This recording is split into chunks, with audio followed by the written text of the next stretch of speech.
Cancha donde siempre hay huellas nuevas. Zona deportiva, cuartel en Nayarit. El primero que lo notó fue el soldado de guardia encargado del área de deportes. Eran cerca de las 5 de la mañana, y el rocío apenas comenzaba a formarse sobre el techo del gimnasio cubierto. La duela relucía bajo la luz artificial que nunca se apagaba. Pero al entrar para hacer la rutina de inspección, algo le pareció fuera de lugar. En el centro de la cancha, donde debía haber un brillo uniforme, vio marcas, huellas. Al principio pensó que alguno de los reclutas había entrado durante la noche. No sería la primera vez que alguien usara el lugar a escondidas para correr o hacer ejercicio. Pero al revisar el candado de la reja exterior, estaba sellado tal como lo había dejado en su turno anterior. Las huellas eran nítidas, como recién hechas, marcas de botas reglamentarias, pero había algo en la forma en que estaban distribuidas que resultaba inquietante. No seguían una trayectoria lógica, no comenzaban en la puerta, ni terminaban en ningún extremo. Estaban dispersas, como si quien las dejó hubiera corrido en círculos frenéticos, arrastrando los pies por momentos, girando sobre un solo punto y retrocediendo sin razón. Lo más extraño era que no había polvo o tierra en ellas. Solo estaban marcadas por una diferencia leve en el reflejo, como si la superficie hubiera sido presionada por un peso invisible. La primera vez se limpió todo sin reportarlo. Se pensó que era una broma, un detalle sin importancia. Pero las huellas aparecieron de nuevo al día siguiente, y luego otra vez, y otra más. Siempre distintas, siempre en lugares diferentes, siempre imposibles de explicar. Los encargados del mantenimiento comenzaron a trabajar en parejas. Sellaban el gimnasio, anotaban la hora, fotografiaban el estado de la cancha, y aún así, al regresar por la mañana, las huellas volvían. Los patrones comenzaron a llamar la atención. No eran simples caminatas sin rumbo. Alguien, o algo, parecía desesperado por salir. O peor aún, por encontrar algo allí adentro. Uno de los encargados de limpieza, viejo ya, con casi 20 años en la base, comentó una tarde que esa zona había sido antes una bodega. Nadie le prestó mucha atención hasta que empezaron los sueños. Reclutas que pasaban cerca de noche decían escuchar el sonido de pasos, arrastrados, como de alguien corriendo con las botas mal ajustadas. Otros, al patrullar por fuera del gimnasio, aseguraban que escuchaban un leve golpeteo metálico contra la duela, como si una hebilla o una placa golpeara al correr. Las autoridades ordenaron una revisión completa. Se desmontaron cámaras en el techo, se inspeccionaron las cerraduras, incluso se dejó un vigilante dentro durante toda la noche. Esa vez, no apareció nada. Pero el soldado que se quedó encerrado aseguró que, entre las 3 y las 4 de la mañana, escuchó pisadas claras, pero no vio a nadie. A pesar de la luz encendida, el eco de los pasos parecía provenir de todas partes, y la sensación de que lo observaban desde el centro de la cancha fue suficiente para que pidiera cambio de guardia al día siguiente. Cuando lo interrogaron, evitó detalles. Solo dijo que no era buena idea dejar a alguien más ahí dentro. Un sargento más escéptico quiso demostrar que todo era una exageración. Entró con su propio equipo de cámaras y sensores de movimiento, instaló un perímetro y durmió sobre una colchoneta junto a la duela, con el fusil cerca. Las grabaciones, revisadas posteriormente, mostraron varias lecturas inusuales. No había figuras humanas visibles, pero los sensores captaban desplazamientos por el centro de la cancha. Zonas de temperatura que bajaban repentinamente y regresaban a la normalidad en segundos. Las huellas, esta vez, aparecieron aún más erráticas, como si alguien se hubiera lanzado al suelo y se hubiera arrastrado con desesperación. El comandante de base ordenó restringir el acceso al gimnasio por las noches, pero incluso cerrado con candado interno y vigilancia en el perímetro, las huellas continuaban apareciendo. Se levantaron actas, se enviaron reportes, y un equipo de investigación de la Ciudad de México fue asignado al caso. Ellos intentaron usar productos químicos en la duela, buscando algún tipo de reacción al contacto. El piso brilló con intensidad bajo la luz ultravioleta, revelando marcas no visibles a simple vista. Cientos de pisadas superpuestas, antiguas, cruzando entre sí, como en un enjambre de desesperación. La explicación oficial fue la de siempre: humedad, dilatación de la madera, ilusiones ópticas. Pero nadie del personal volvió a cruzar por esa cancha después del anochecer. Uno de los soldados más jóvenes, asignado a patrullas de rutina cerca del gimnasio, dijo haber visto algo que lo dejó con los ojos abiertos durante días. Lo encontraron sentado, temblando, en la banca externa. Cuando logró hablar, Solo repetía que había visto a un hombre corriendo dentro, sin camisa, con las botas desgastadas y el rostro cubierto de tierra. Lo había visto detenerse de golpe, girar hacia él y luego desvanecerse. Nadie más vio nada.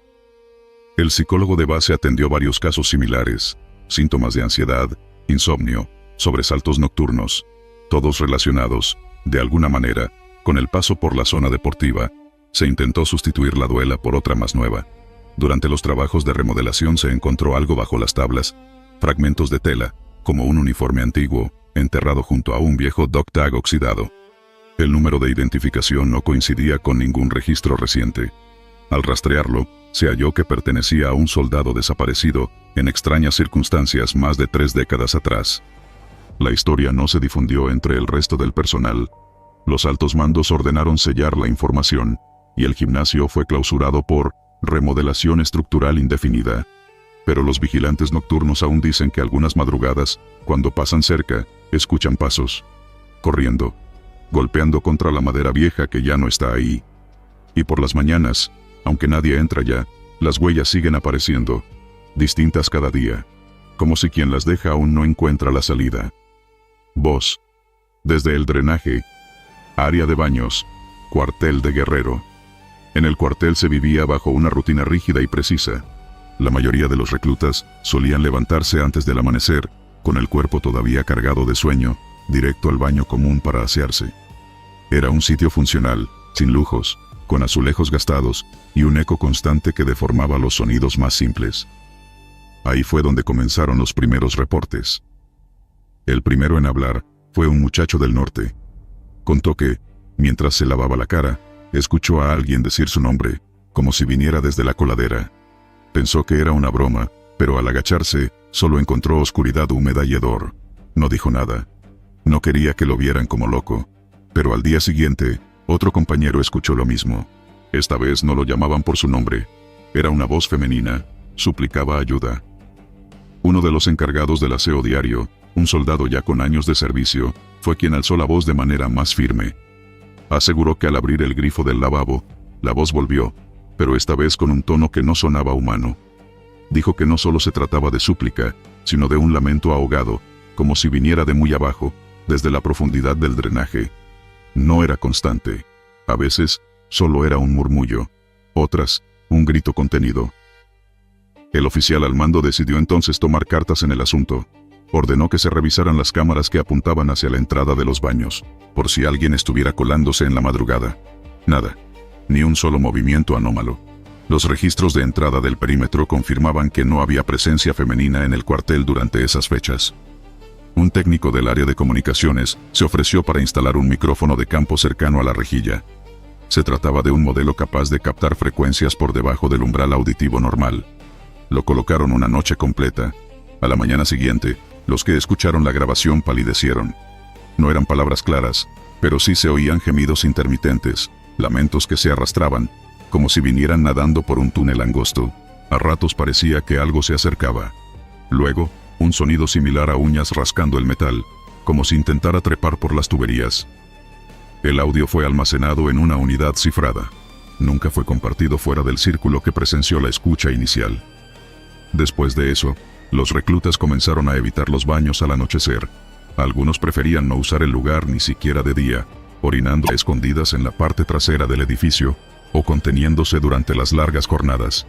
La tensión aumentó cuando un joven perdió el conocimiento, tras asegurar que, mientras se duchaba, una mano lo había rozado el tobillo desde la rejilla. Esa noche llovió. La presión del agua en las tuberías era mayor. Los sonidos se intensificaron.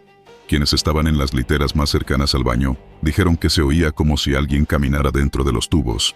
Pasos lentos, arrastrados, imposibles de confundir con el goteo habitual.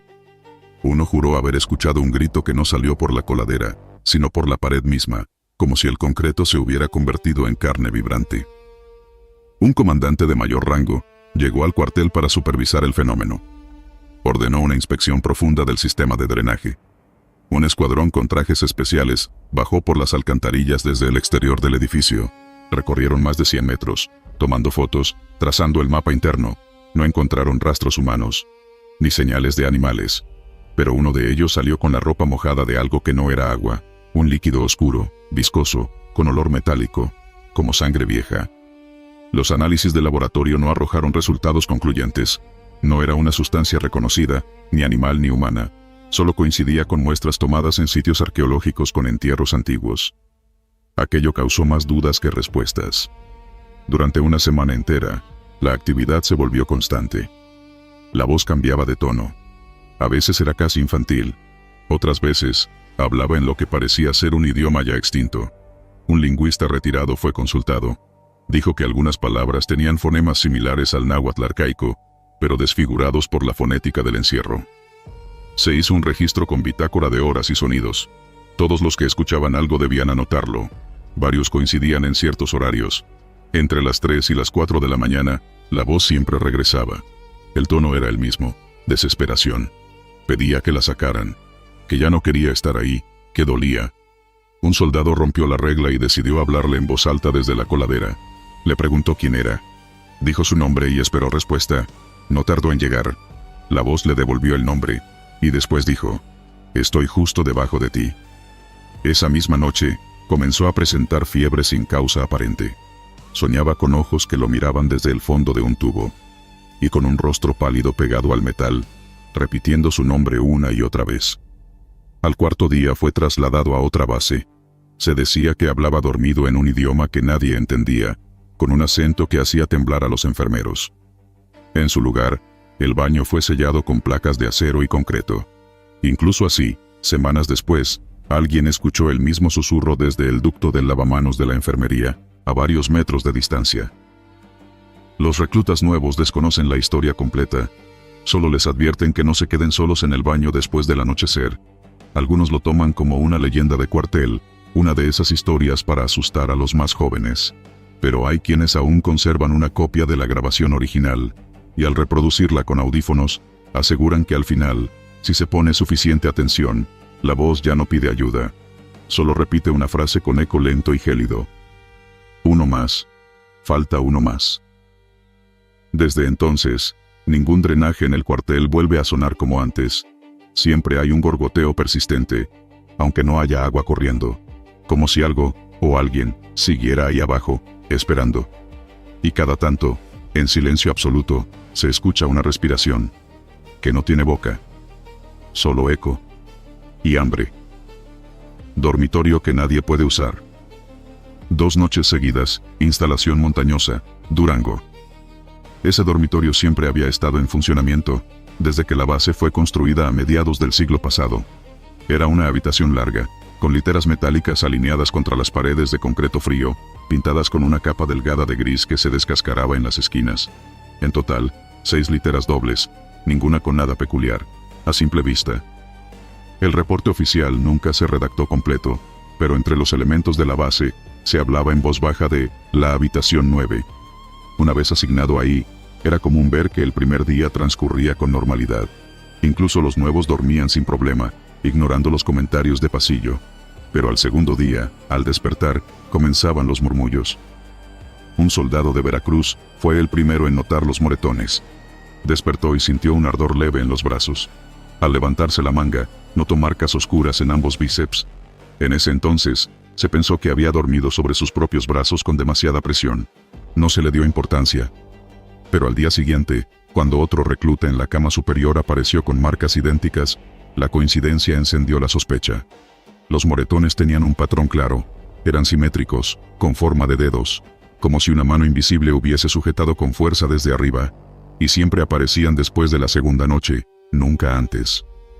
Una noche, para intentar resolver el misterio, se instaló una cámara de vigilancia improvisada.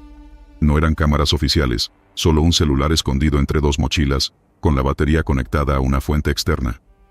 Grabó toda la noche. La imagen era borrosa por la falta de luz, pero alrededor de las 3 de la mañana, el video mostró un movimiento extraño. La sábana del soldado asignado se tensaba sola, como si algo invisible se arrastrara encima de él, y segundos después, se escuchó un gemido bajo, como un quejido contenido. La grabación nunca llegó a manos superiores. La borraron por miedo, pero quienes la vieron, confirmaron que aquello no era producto del sueño. Un cabo decidió probar dormir 3 noches seguidas, como reto personal. Era escéptico, insistía en que todo era sugestión. Las primeras 2 noches amaneció irritado, pero sin marcas visibles. A la tercera, en la madrugada, se despertó gritando. Decía que escuchaba pasos, muchos pasos, como si decenas de personas caminaran en círculos dentro del dormitorio. Pero al prender la luz, todos los demás dormían, y el sonido seguía, aunque ahora lo sentía detrás de la cabeza, como si saliera de adentro del cráneo. Lo mandaron al área médica. Allí estuvo 3 días sin hablar. Cuando por fin dijo algo, murmuró. No se callaban. Todos hablaban a la vez. Todos gritaban en susurros. Fue transferido a otra base. A partir de ese momento, se dictó una norma no escrita. Nadie debía dormir más de 2 noches consecutivas en ese cuarto. Se comenzaron a rotar camas entre dormitorios. A los nuevos no se les explicaba nada, simplemente se les cambiaba de sitio cada 2 noches. A veces preguntaban, y los veteranos solo respondían con evasivas, pero el fenómeno no cesó. Un teniente, al enterarse del patrón, pensó que podría romperlo si dormía solo en la habitación. Desocupó el resto de las camas, y pasó 3 noches sin compañía. En la primera noche, dejó su grabadora encendida. A la mañana siguiente, cuando la revisó, solo encontró un archivo de 3 horas de estática, interrumpida por lo que parecía una respiración acelerada, en el minuto 42. No recordaba haber hecho eso. A la segunda noche, se despertó con la boca seca, y un olor fuerte a óxido. Su cobija olía a sangre. No había rastros visibles. Revisó su cuerpo. Ni heridas ni rasguños. Aún así, dejó una nota escrita a mano, por precaución. Si no me ven mañana, revisen debajo de la cama. La tercera noche, desapareció. No se le volvió a ver en la base. Su arma reglamentaria, chaleco y botas quedaron acomodados en la esquina, como si él mismo los hubiese doblado antes de irse. No se encontró ninguna señal de fuga. Su identificación militar, sin embargo, apareció días después, dentro del colchón que había usado. Al abrirlo, había una cavidad perfectamente cortada, como si alguien lo hubiese vaciado desde dentro. Después de eso, clausuraron el dormitorio durante 1 mes. Lo sellaron con cinta roja y una placa indicaba mantenimiento estructural.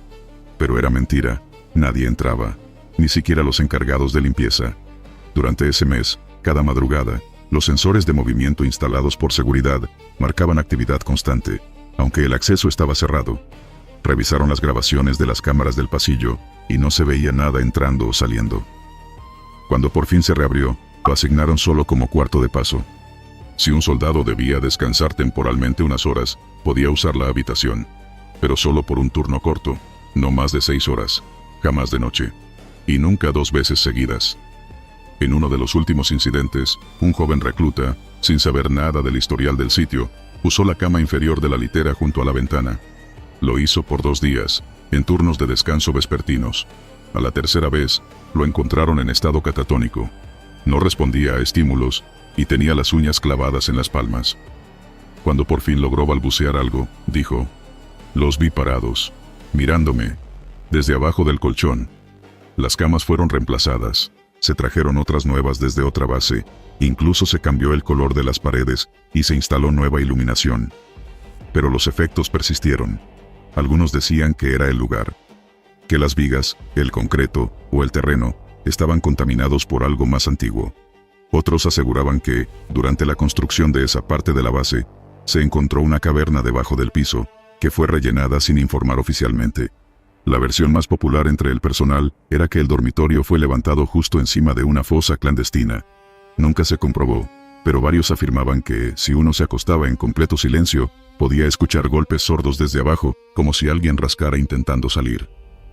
Hoy en día, el dormitorio sigue en pie. Ya no tiene número.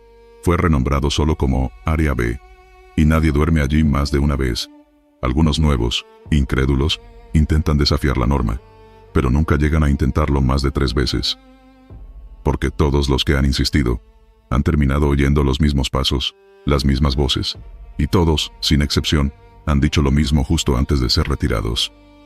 No estoy solo, ya está acostado conmigo. Silueta congelada en la ventana.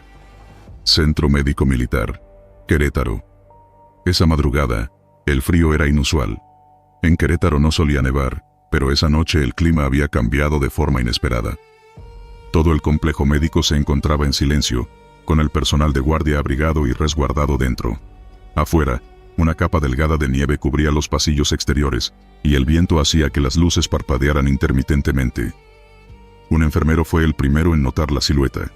Entró a la sala de observación de pacientes crónicos, una habitación donde casi nadie se internaba porque el ala estaba siendo usada solo para resguardo de equipo médico en reparación. Al encender la luz, vio de reojo algo pegado en la ventana del fondo. Pensó que era escarcha, pero cuando se acercó, la forma se hizo evidente. Era una silueta humana. No tenía detalle alguno, solo una figura opaca y alargada, de tamaño natural, como si alguien se hubiese quedado inmóvil contra el vidrio en medio de la ventisca. Lo inquietante era que la ventana se encontraba en el segundo nivel. No había barandales, ni acceso por fuera. Las cámaras del pasillo no captaron a nadie acercándose por dentro. Y el lado exterior del edificio solo podía revisarse desde el techo. Cuando subieron a revisar, no había huellas, ni marcas en la nieve fresca. Imposible que alguien hubiera llegado por allí sin dejar rastro. La silueta no desapareció con el paso de las horas. Cuando el sol comenzó a derretir la escarcha de las ventanas, el hielo se deshacía en todas partes menos ahí. Parecía que algo sostenía ese contorno congelado en su lugar. Un técnico intentó rasparlo con una espátula, pero solo consiguió rayar el vidrio. Lo que había allí no era escarcha común. Era como una quemadura dentro del cristal.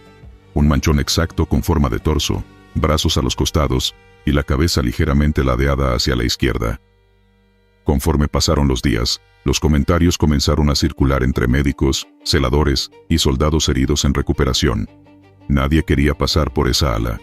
Algunos aseguraban que la silueta cambiaba ligeramente de posición. Otros afirmaban haber visto, reflejado desde el pasillo, una sombra moviéndose dentro, como si alguien caminara del otro lado del vidrio. Una enfermera se desmayó al asegurar que la silueta giró la cabeza cuando la miró directamente. Un capitán en rehabilitación muscular fue quien lo vivió de forma más directa. Durante una noche de insomnio, tomó su andadera y comenzó a caminar por los pasillos. Pasó frente a esa sala y notó que la puerta estaba entreabierta. Pensó que era un error del personal nocturno y entró a cerrarla. Dentro, la habitación estaba completamente oscura, pero lo que más le sorprendió fue que sentía frío solo en ese lugar, como si el resto del hospital tuviera calefacción normal, pero ese cuarto fuera una celda abierta al aire libre. Cuando se acercó a la ventana, volvió a ver la figura congelada, pero notó algo que no se había reportado antes. Dentro de la silueta, en el punto donde debería estar la cara, había dos manchas más oscuras, ojos, y estos parecían no estar congelados, sino como si miraran desde detrás del vidrio. Retrocedió de inmediato, trastabilló y cayó de espaldas. No supo cuánto tiempo estuvo en el piso, pero cuando la enfermera lo encontró al amanecer, seguía temblando y murmurando que lo miraba desde dentro. El hospital solicitó una revisión estructural del vidrio, creyendo que podría tratarse de una reacción química del material ante el frío, pero los expertos civiles no pudieron explicar la marca. Confirmaron que el panel había sido cambiado menos de 3 meses atrás, y que nunca había sufrido alteraciones. Las pruebas de temperatura superficial indicaban que la zona exacta de la silueta estaba varios grados más fría que el resto, incluso al mediodía. La instalación decidió clausurar el cuarto. Se colocaron cintas de advertencia y una hoja impresa donde decía, en mantenimiento. Pero eso no impidió que las historias se propagaran. Algunos soldados decían que la figura era de una paciente que había muerto congelada hacía décadas, cuando una tormenta atrapó a una ambulancia en el camino. Otros decían que era una enfermera que había desaparecido en los pasillos durante el sismo del 85, aunque nadie podía comprobar que alguna vez trabajó ahí. El jefe de vigilancia autorizó cámaras internas en ese cuarto, como medida preventiva ante los reportes. Las grabaciones nocturnas comenzaron de inmediato. Lo que se obtuvo durante la primera semana fue catalogado como material inconcluso. Aparentemente, las cámaras funcionaban bien durante el día, pero a partir de las 2 de la madrugada, el lente se empañaba. El efecto duraba entre 5 y 10 minutos, y al regresar la claridad, un sonido metálico apenas perceptible quedaba registrado en el micrófono. Al aumentar el volumen, los ingenieros detectaron lo que parecía ser una respiración leve, proveniente de la ventana. Un doctor escéptico se ofreció a pasar la noche dentro del cuarto. Llevó una libreta, una linterna y su teléfono personal. Selló la puerta desde dentro con cinta y colocó sensores de temperatura en cada esquina. A las 3 de la mañana, dejó de responder mensajes. Cuando el personal ingresó al amanecer, lo encontraron sentado en una esquina, con la linterna aún encendida pero sin batería. Su libreta estaba tirada, con garabatos sin sentido, y dibujos de la silueta con diferentes posiciones del cuello y los brazos. No recordaba nada. Fue internado bajo observación psiquiátrica. La dirección del centro médico solicitó la remoción de la ventana. Un equipo llegó para desmontarla. Al levantarla del marco, notaron que la marca no estaba adherida al vidrio, sino entre los dos paneles. Era un doble cristal sellado, y la silueta estaba alojada entre ambos, como una figura atrapada dentro. Nadie supo cómo pudo haberse formado algo así, sin romper el sello.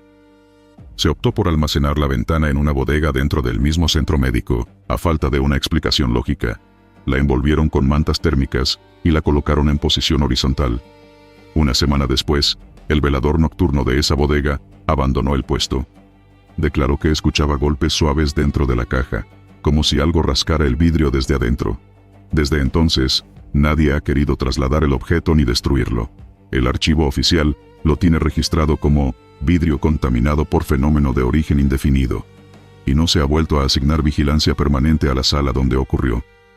Hasta hoy, la silueta sigue allí, en algún rincón del centro médico, esperando que alguien más se atreva a mirarla directamente. Porque quienes lo han hecho, jamás vuelven a dormir tranquilos. Y el frío.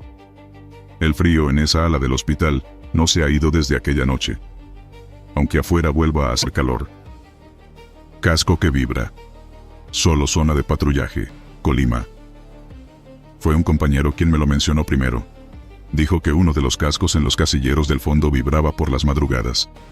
Pensé que estaba bromeando, que se trataba de una forma más de pasar el rato en medio del tedio de guardia, pero luego varios empezaron a decir lo mismo.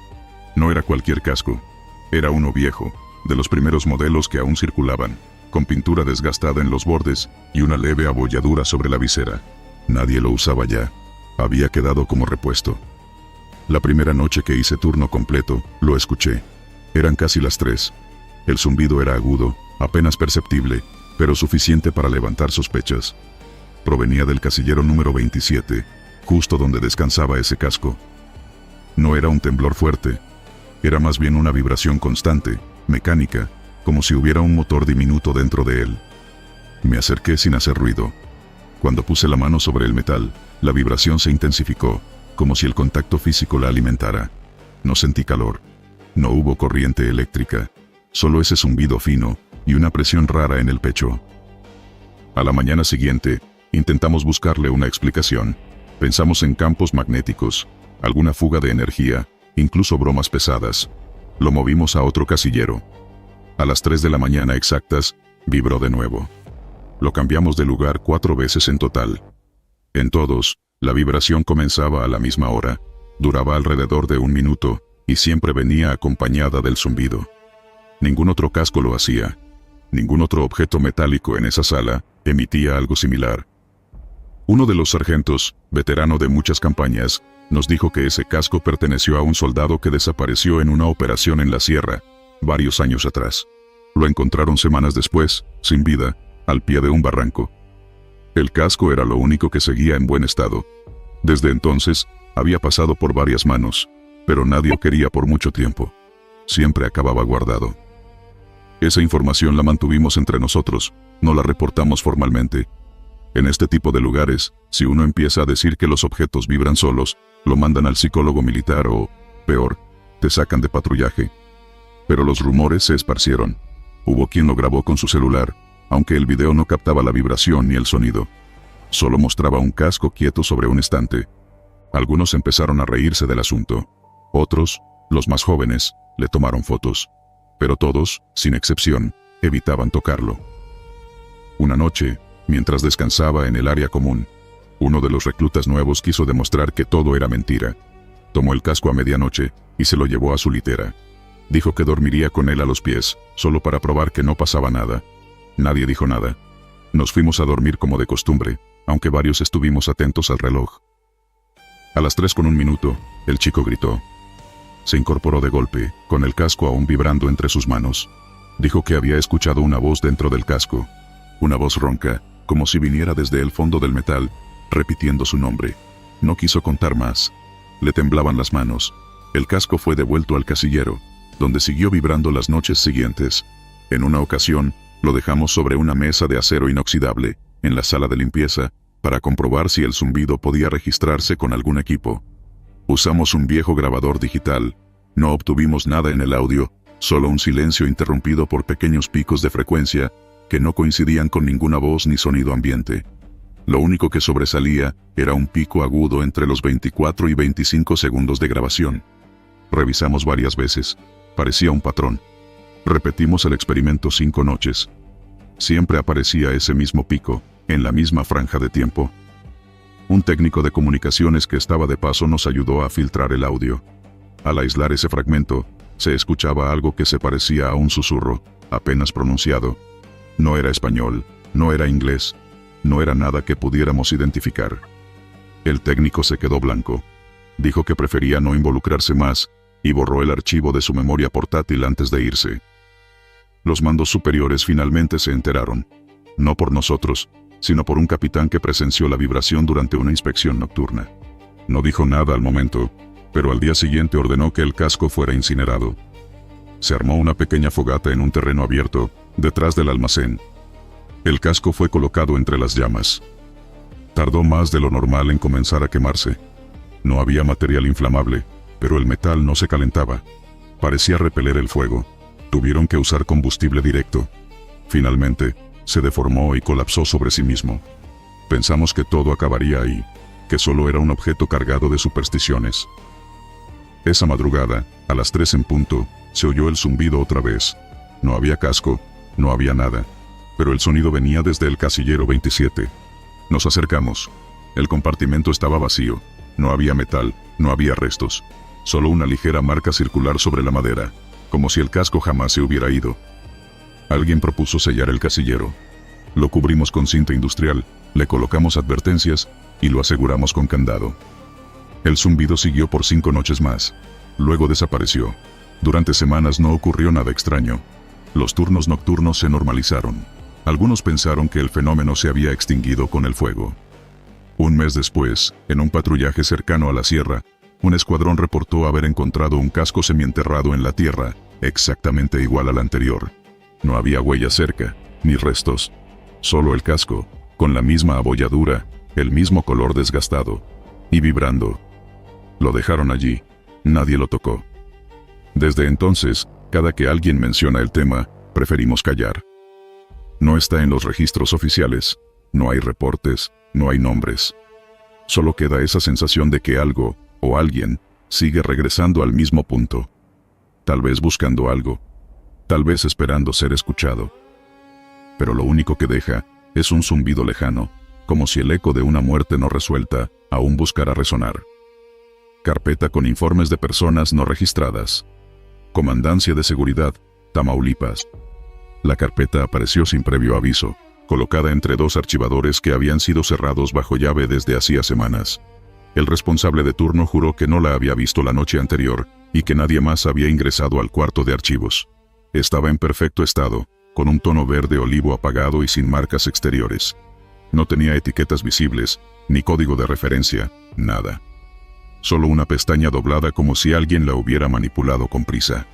Adentro, lo primero que llamó la atención fue que las hojas estaban organizadas y grapadas por pares, ficha técnica y reporte de conducta.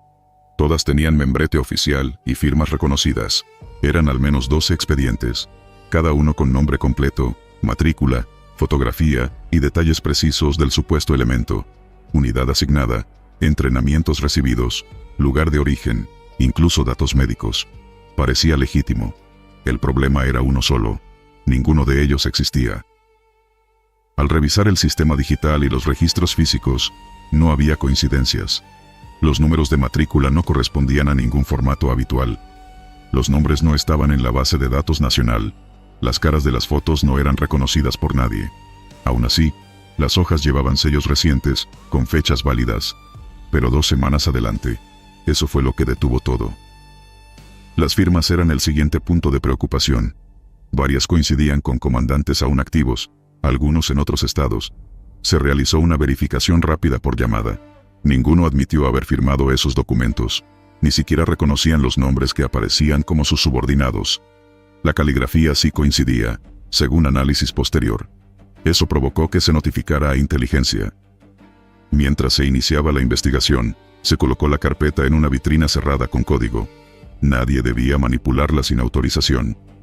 La noche que se hizo eso, el vigilante del pasillo reportó haber escuchado pasos al interior del cuarto de archivo.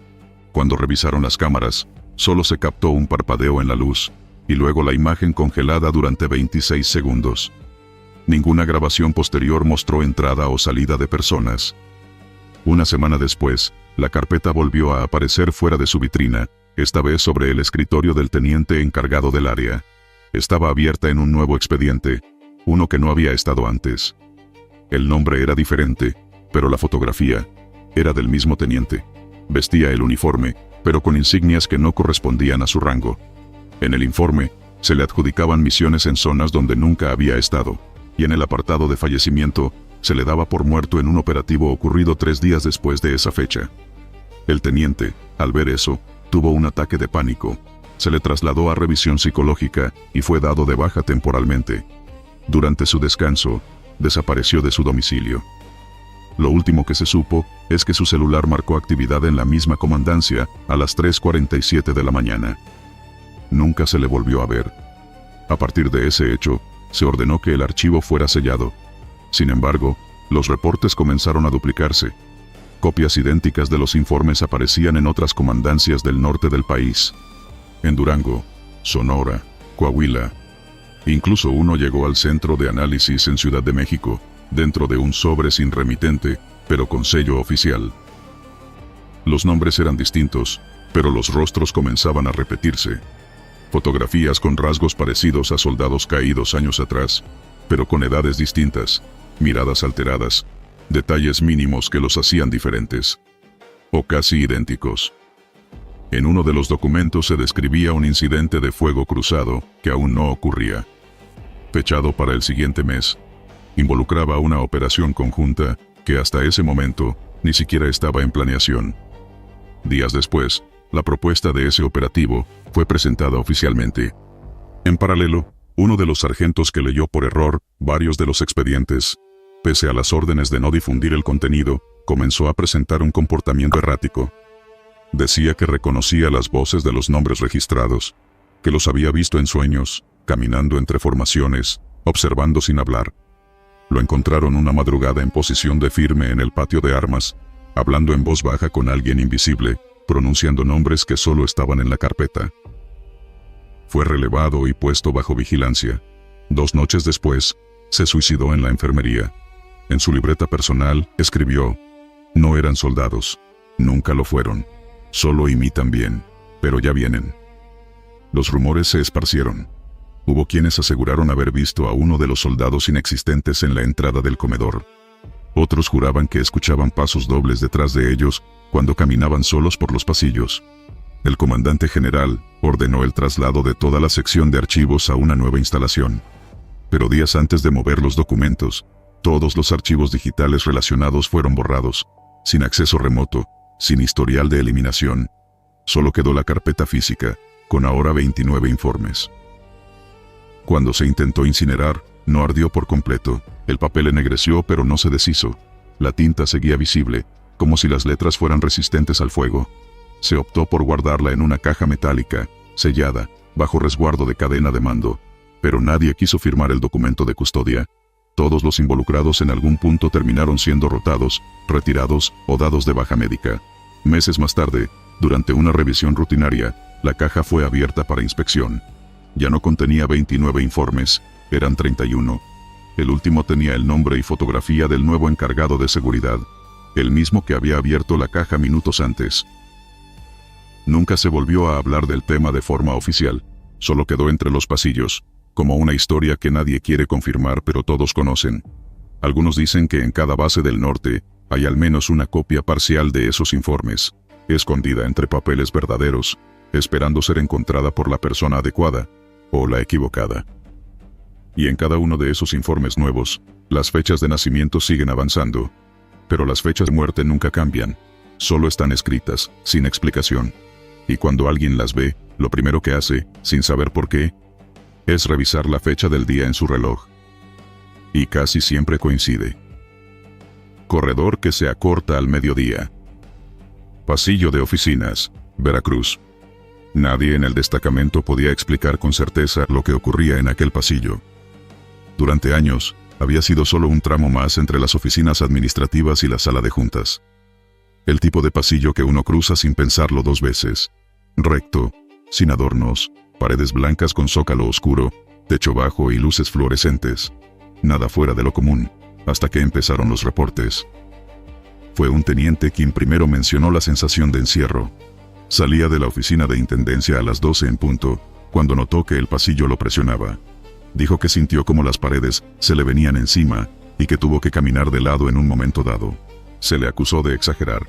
2 días después, un cabo nuevo corroboró lo mismo. Y una semana más tarde, ya había 4 testimonios parecidos, todos describiendo esa extraña compresión justo al mediodía. Decidieron tomar medidas. Se convocó al jefe de mantenimiento para revisar si había algún desplazamiento estructural por calor o presión atmosférica. Las mediciones fueron claras. El corredor tenía 4 metros de ancho, tal como lo indicaban los planos originales. Se colocaron marcas en la pared con cinta métrica y un nivelador láser para descartar alteraciones físicas. Pero cuando el reloj marcó exactamente las 12 en punto, algo cambió. Las cámaras instaladas esa mañana captaron lo mismo que los testigos presenciales, una especie de distorsión. No una contracción visible al ojo humano desde la grabación, pero sí un cambio sutil en la perspectiva. Las personas que cruzaban durante ese lapso caminaban más lento, con los hombros tensos, como si el aire mismo se volviera más denso. Los bordes de sus cuerpos parecían tocar los muros, a pesar de que en otras tomas del día había hasta 2 metros de espacio libre a cada lado. Aquel patrón se repitió durante más de 3 semanas, siempre entre las 12 y las 12:05. Ni un segundo antes, ni uno después. Cada día, al entrar el mediodía, el pasillo se sentía angosto. La temperatura bajaba de golpe, y el silencio se volvía más profundo, al punto de que los pasos parecían no hacer eco. Un soldado describió una sensación similar a estar dentro de una cueva. Otro, con los nervios de punta, aseguró que escuchó una respiración lenta y pesada justo detrás de él, cuando cruzó solo. Uno de los oficiales encargados de investigar pidió que se colocara un sistema de sensores ultrasónicos para medir la distancia real entre muros durante ese periodo. Los datos fueron desconcertantes. Cada sensor registró 4 metros constantes. No hubo movimiento físico en los materiales. Sin embargo, los registros térmicos mostraban que en ese tramo exacto, durante 5 minutos al día, descendía la temperatura unos 6 grados, y la humedad aumentaba. El fenómeno se intensificó la segunda semana de octubre. Un recluta se desmayó justo al cruzar. Cayó rígido, con las pupilas dilatadas y la piel fría. Al despertarse, murmuraba frases incoherentes, como si hablara con alguien invisible. Decía, no quiere que lo veamos. Él recuerda cuando era un pasillo más largo, y el mediodía es su hora. No se le encontraron signos médicos anormales, y fue enviado a reposo. A los 2 días, pidió su baja voluntaria. El comando central recibió una orden informal. No enviar personal solo por ese corredor entre las 12 y las 12:05. No era oficial, pero todos lo sabían. Se implementaron rutas alternativas. Aún así, uno de los capitanes insistió en cruzarlo a diario para comprobar que todo era psicológico. Lo hizo durante una semana sin incidentes, hasta que el 8º día, al salir del extremo del pasillo, su reloj marcaba las 12:37. No recordaba haber estado más de 1 minuto adentro. El tiempo se le había esfumado. Se le revisaron las cámaras, y para sorpresa de todos, en la grabación, nunca apareció entrando ni saliendo. En las imágenes, simplemente no estaba. Como si durante esos 37 minutos, hubiera estado en algún otro lugar que no era visible para el sistema de seguridad. Desde entonces, las grabaciones en ese pasillo durante ese lapso diario, quedaron prohibidas. Los más veteranos empezaron a hablar en voz baja de cómo, años atrás, cuando se construyó esa ala del edificio, hubo un accidente con un arquitecto que desapareció en el sitio. El reporte fue cerrado, atribuido a una fuga. Nunca encontraron su cuerpo. En los planos originales, el pasillo debía ser más corto, con una curva que finalmente fue ignorada por razones de espacio. La teoría extraoficial es que algo quedó atrapado entre lo que se planeó y lo que se construyó. Un espacio que no debía existir, como lo llamó uno de los ingenieros civiles consultados. La tensión aumentó cuando una madrugada, el vigilante nocturno hizo una llamada de emergencia. Afirmó que desde la cámara del pasillo, vio a alguien parado al centro, inmóvil. Un hombre con uniforme antiguo, sin insignias visibles, solo quieto, mirando hacia la cámara. El guardia fue a verificar, pero no había nadie. Al regresar al cuarto de monitores, el video se había borrado automáticamente. La grabación de esa hora estaba en blanco. En un intento por cerrar el caso, el comandante de la base pidió un sellado completo del pasillo. No se cumplió. Al día siguiente, los trabajadores reportaron que el cemento fresco se resquebrajó antes de fraguar y que la humedad salía de los muros sin explicación. Algunos dijeron que el olor del área les provocaba náuseas. El jefe de obra renunció antes de completar el trabajo. Los soldados optaron por evitarlo. Durante un ejercicio de evacuación, un grupo de cadetes cruzó el corredor por error a las 12:02.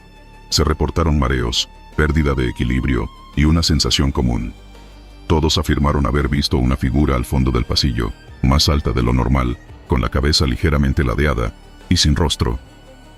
Un investigador militar propuso colocar una luz ultravioleta durante el mediodía para registrar fenómenos invisibles.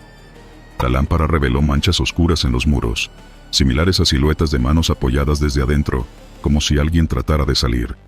Tras esa prueba, se suspendieron los estudios. Hoy en día, el corredor sigue siendo parte del plano, pero nadie lo cruza. Se colocaron muebles al inicio y al final para disuadir el paso. A las 12 en punto, todos evitan estar cerca. Es un tramo que existe y no existe. Un vacío entre el tiempo y la arquitectura. 5 minutos al día que pertenecen a otra lógica, otra fuerza. Y que todos prefieren dejar en paz. Luz. Que parpadea al paso de cierta persona. Pasillo central, base en Baja California Sur. El fenómeno fue reportado por primera vez por el soldado de guardia nocturna, quien mencionó que una de las luces del pasillo central, justo a la mitad de su turno, parpadeaba brevemente. Lo ignoraron al inicio, suponiéndolo como parte del deterioro natural del sistema eléctrico. Sin embargo, en las semanas siguientes, varios soldados comenzaron a notar lo mismo. La luz no fallaba aleatoriamente, siempre titilaba cuando uno de los soldados pasaba por debajo, solo con él. Era un fluorescente de techo, parte de una hilera continua sobre el pasillo que conecta los dormitorios con la zona de comunicaciones. Todas las demás lámparas funcionaban perfectamente. Solo esa fallaba, y solo en presencia de esa persona. Se intentó reemplazar el tubo, nada cambió. Se revisó el balastro, el circuito, incluso se instaló un transformador nuevo.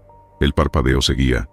Y lo más inquietante, si otro soldado caminaba junto a él, la luz también fallaba, pero si pasaba solo cualquiera de los demás, permanecía completamente estable. Los superiores inicialmente creyeron que era alguna forma de manipulación.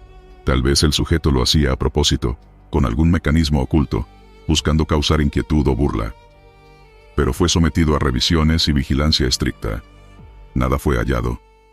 Una noche, como prueba, se le pidió que caminara disfrazado, usando un uniforme diferente, casco nuevo, botas de otro compañero y gafas de visión nocturna. El grupo de observación estaba atento, esperando que la luz no reaccionara, pero lo hizo. Un parpadeo breve, como una señal, justo cuando puso el pie debajo. Se le aisló por días. Se grabó el pasillo. La luz no mostró alteración. No hubo fallas, pero apenas regresó a su rutina de guardias nocturnas, volvió el parpadeo. Los rumores crecieron. Algunos decían que el soldado estaba marcado, que traía algo encima o dentro.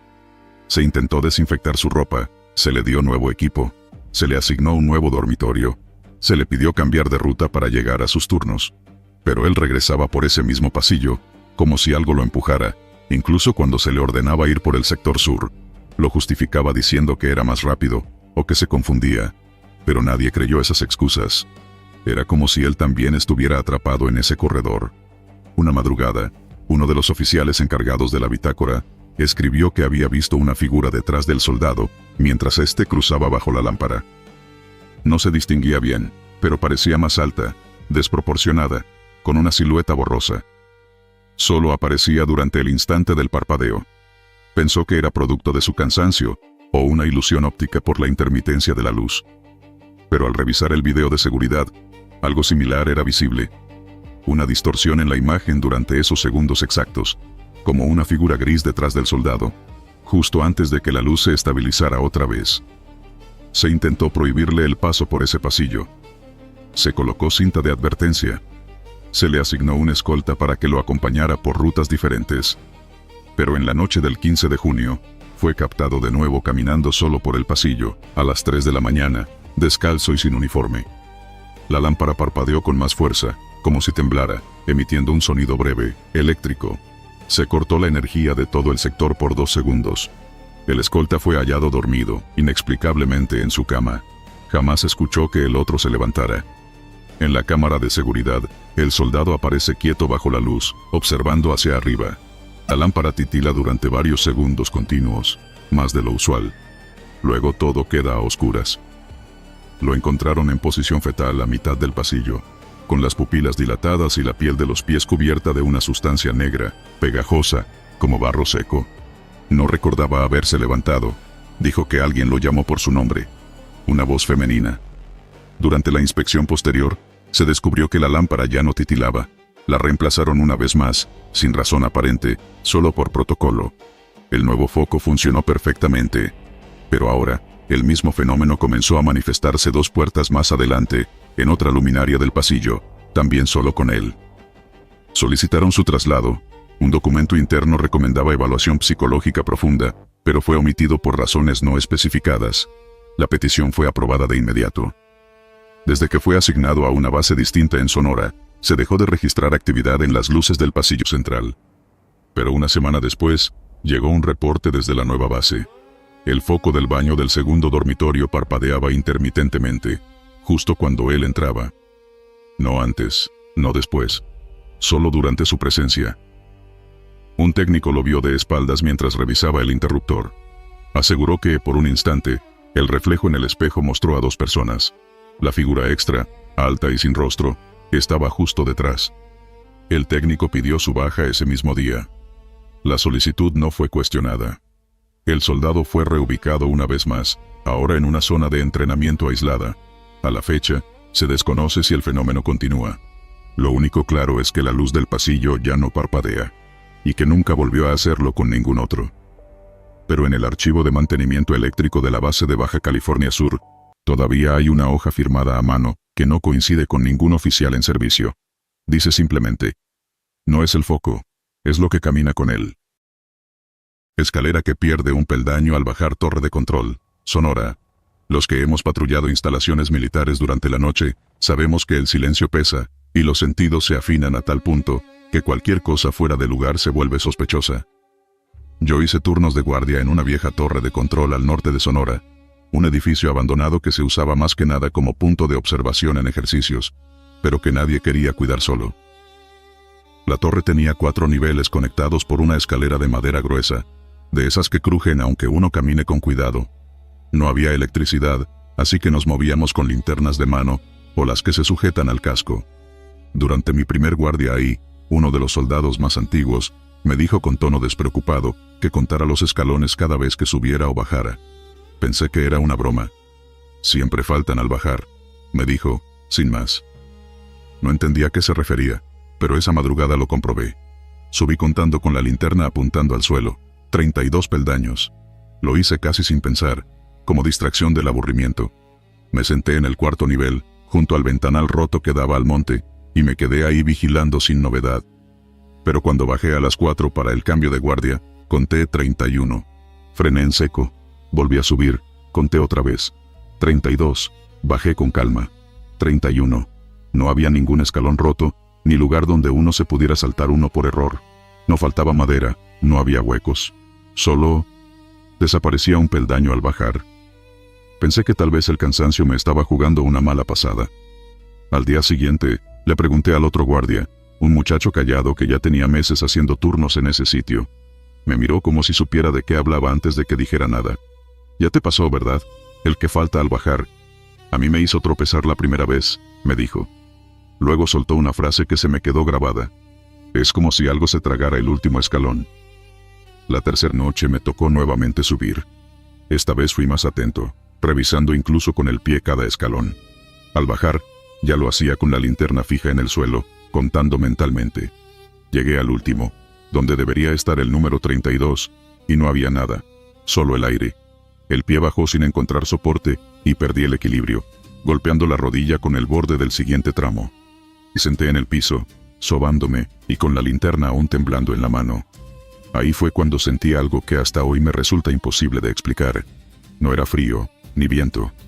Era la sensación de que había un hueco debajo del lugar donde debería estar ese peldaño. Un hueco real, como si en lugar de piso, hubiera una especie de vacío que aspiraba el calor, la atención, incluso la presencia. Volví a subir para revisar desde arriba. El peldaño ahí estaba, entero, firme, cubierto de polvo como los demás. Pero bajé de nuevo, y de nuevo faltaba. Esta vez no caí, pero sentí una punzada aguda en la espinilla, como si algo me hubiera rozado al pasar por esa zona. No lo comenté con nadie, solo lo anoté en mi libreta personal y dejé constancia en la bitácora de manera ambigua, como anomalia al bajar escaleras. Lo extraño es que otros compañeros comenzaron a reportar cosas similares, pero nunca lo hacían en voz alta. Unos decían que escuchaban pasos que bajaban cuando no había nadie arriba. Otros aseguraban que al mirar por el hueco de la escalera, desde el cuarto nivel hacia abajo, se veían sombras moverse, pero ninguna linterna las alcanzaba. Una madrugada, cerca de la hora en que hacíamos el cambio de guardia, un soldado nuevo tropezó bajando. Cayó con fuerza, golpeando el brazo y dándose un buen susto. Dijo que su pie no encontró el suelo. Juraba que alguien le había jalado el tobillo, pero no había nadie cerca. Solo su grito retumbando por la torre vacía. Después de ese accidente, el comandante decidió revisar la estructura. Subieron ingenieros, tomaron medidas, buscaron daños, midieron escalones. Confirmaron que todos estaban bien. 32 en total. Incluso uno de ellos, algo escéptico, hizo varias subidas y bajadas, hasta que en la última comenzó a descender más lento, y se detuvo. Dijo que se sintió observado. Desde abajo, uno de los soldados le gritó que terminara de bajar, pero él no contestaba. Tardó varios segundos en completar el último tramo, y al llegar al suelo, estaba pálido.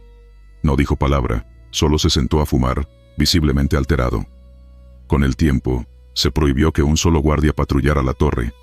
Siempre íbamos en parejas, y evitábamos bajar sin luz fuerte. Incluso así, la sensación persistía. Una noche lluviosa, mientras bajábamos juntos, ambos sentimos que nuestros pies se hundían levemente en el aire en el último escalón. Fue como si una fuerza invisible quisiera jalarnos.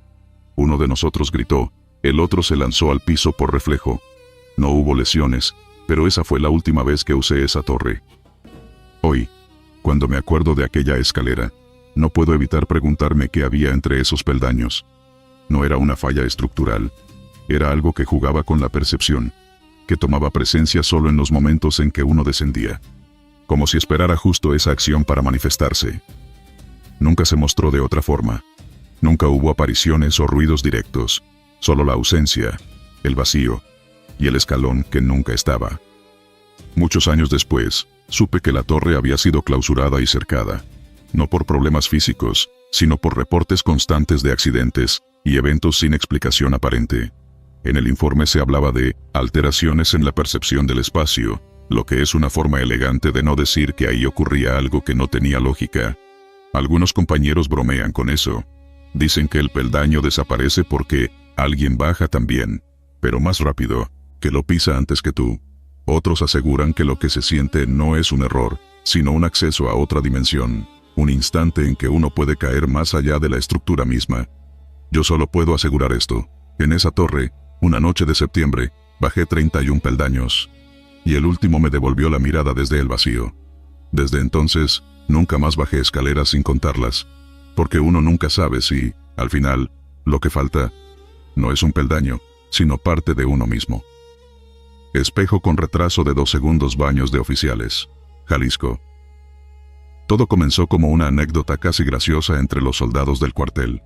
Uno de los oficiales notó que al cepillarse los dientes frente al espejo del baño principal, su reflejo no lo seguía al instante. Tardaba 1, 2 segundos en replicar sus movimientos. No parecía una falla óptica común, ni algo explicable por la luz tenue o el vapor de las duchas. Era como si el espejo necesitara procesar lo que ocurría antes de mostrarlo. Al principio pensaron que era un truco de la mente, agotamiento o sugestión, pero con el paso de los días, más y más elementos empezaron a notar lo mismo. Uno de los sargentos colocó su cronómetro militar frente al espejo y levantó la mano con el reloj a la vista. Su reflejo hizo lo mismo 2 segundos después. Incluso lo cronometró varias veces. No era una ilusión. Aquello estaba ocurriendo con una precisión aterradora. Los mandos no lo reportaron de inmediato. En cambio, ordenaron cubrir el espejo con una manta oscura, por precaución. Pasaron 3 días. En ese tiempo, el comportamiento extraño pareció cesar, hasta que el espejo del lavabo contiguo, uno más pequeño, y nunca antes usado para aseo prolongado, comenzó a mostrar el mismo fenómeno. Lo supieron porque un cabo, al peinarse, se dio cuenta de que su reflejo sonrió un instante tarde. Pero no solo eso. El reflejo parpadeó antes de que él lo hiciera. Esa inversión en el orden fue el punto de quiebre. Se reunieron algunos soldados esa misma noche para experimentar por su cuenta. Tomaron un encendedor, lo encendieron frente al espejo y contaron en voz alta. 1, 2. La llama apareció después. Entonces lo apagaron, y la chispa se extinguió primero en la realidad, luego en el reflejo. Empezaron a turnarse para probar movimientos complejos, pero mientras más tiempo pasaban frente al cristal, más inquietos se sentían. No era solo el retraso lo que incomodaba.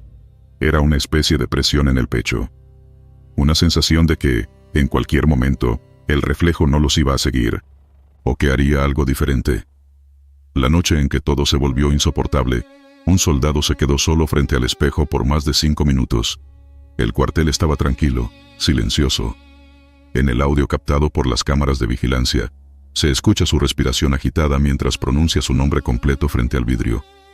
El reflejo lo dice también, pero su voz suena hueca, más grave, como si proviniera desde dentro del mismo espejo, no como un eco, sino como un doble independiente. Él da un paso atrás, su reflejo tarda los 2 segundos en hacerlo, pero entonces no lo imita por completo. En lugar de retroceder del todo, el reflejo mantiene la mirada fija en el original, sin parpadear. El soldado huyó despavorido y fue trasladado a la enfermería con síntomas de shock. No pudo hablar en horas, solo repetía que, yo no moví la cabeza, pero él sí. Al revisar la grabación completa, los superiores ordenaron cubrir todos los espejos del recinto. No solo los del baño, también los de los dormitorios, el gimnasio, y hasta los retrovisores de los vehículos militares dentro de la base.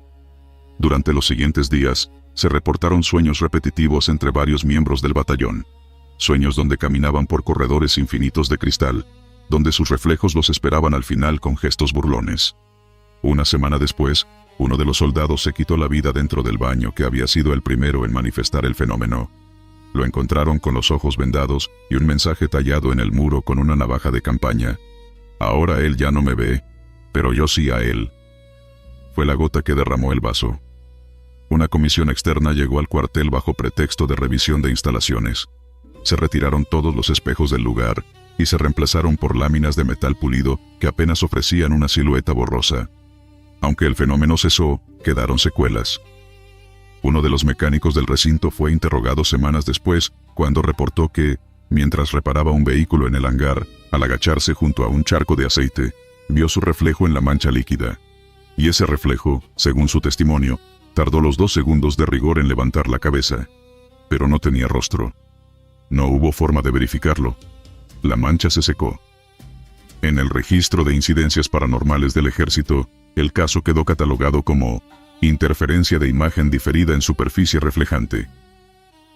Nunca se permitió al personal hablar abiertamente del tema, pero en reuniones nocturnas, alrededor del café y los cigarros, algunos todavía cuentan que, si te miras demasiado tiempo en una superficie brillante dentro de esa base, tu reflejo quizá decida no devolverte la mirada. O peor, devolvértela con una expresión que tú nunca hiciste. No se encontraron compuestos químicos alterados en los cristales, ni se hallaron anomalías físicas en el material del baño. Técnicos civiles hablaron de posible magnetismo irregular, pero nada concluyente. La hipótesis que más incomoda al personal, sin embargo, es la más sencilla. No fue el espejo el que falló. Fue el reflejo, que se independizó, y eligió quedarse.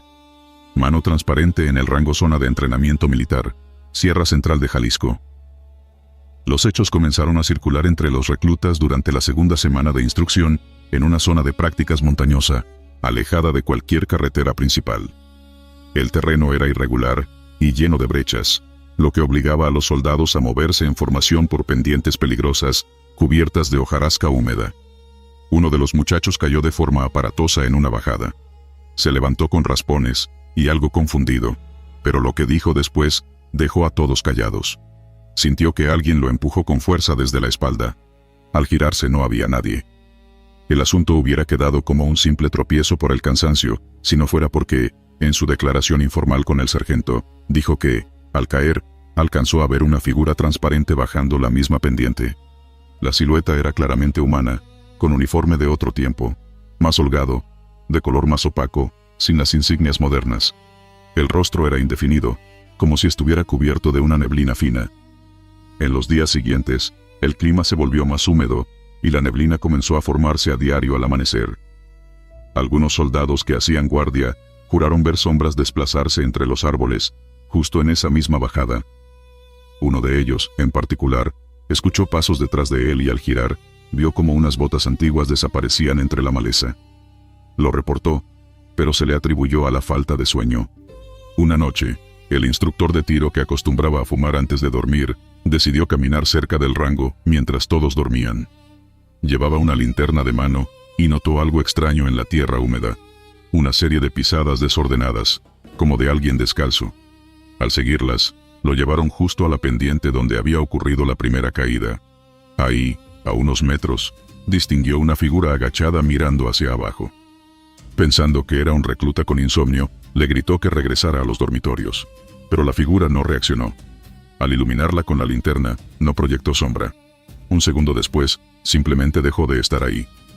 El instructor no volvió a comentar el hecho, pero desde ese día se prohibió que los soldados salieran de sus dormitorios sin permiso nocturno. Oficialmente por seguridad, pero entre los más antiguos comenzó a comentarse que la pendiente ya no era confiable. Una semana más tarde, otro recluta bajaba con su escuadra durante un ejercicio de resistencia física. En cierto punto, perdió el paso y rodó unos metros hacia un arbusto. No sufrió heridas graves, pero al incorporarse, tenía una expresión de terror incontrolable. Según sus palabras, cuando cayó, una mano lo sujetó por el brazo antes de que su cuerpo diera vuelta completa. Esa mano, dijo, era pálida, huesuda, y atravesaba su manga como si la tela no existiera. Sintió el frío entrarle por el brazo hasta el pecho.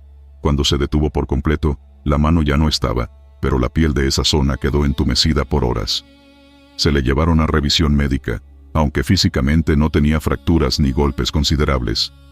Aún así, lo declararon no apto para continuar los entrenamientos por síntomas severos de ansiedad. Lo trasladaron a otra base. El asunto comenzó a ganar peso cuando el pelotón completo que estaba en prácticas de camuflaje sufrió una serie de eventos en cadena. Primero, se reportó que el equipo de visión nocturna de uno de los jefes de escuadra mostraba destellos, como si algo lo obstruyera intermitentemente. Luego, uno de los soldados dijo haber sentido que alguien lo seguía muy de cerca, mientras se desplazaba entre los arbustos. Cuando giró, alcanzó a ver una figura parada justo a 2 metros. No reaccionó ni habló. Solo estaba allí, inmóvil.